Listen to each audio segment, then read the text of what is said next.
আজকে গল্প শোনাবো একজন জীবন যুদ্ধে মানে একজন সফল মানুষ, যার দুটি পা মাজার থেকে নেই।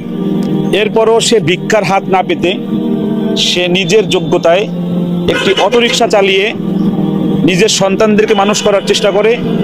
আমার ভালো লাগছে এই জায়গায় থেকেও তার স্বপ্ন তার সন্তানকে একজন বিশ্বমানের হাফেজে কোরআন বানাবে, সেজন্য সে খুঁজতে খুঁজতে আমাদেরকে খুঁজে বার করছে। আমার এমনিতে ইচ্ছা যে আমি ভিক্ষা করবো না, কর্ম করে কামো। 3 বছর 4 বছর ঢাকায় সে অন্য একজনের চাকরি করছি। মানে আপনি এই অবস্থায় চাকরিও করছেন। মাহতাব ভাইয়ের একটা আবদার ছিল যে ওনার ঘরে বসে ওনার পাশে বসে রায়হান ওনাকে একটু তিলাওয়াত শোনাবে। সুবহানাল্লাহি ওয়া বিহামদিহি। সেজন্য আমার আরো নিজ থেকে মনে যাচ্ছে যে একটু তেলাওয়াত করি। আমরা গতকাল ওনার অটো দিয়ে যাচ্ছিলাম, যাওয়ার সময় ওনার মুখের স্বপ্ন শুনলাম যে উনি আমার কাছে আর রায়হানের কাছে ওনার সন্তানকে পড়াতে চায়, কিন্তু টাকার জন্য যাইতে পারে না।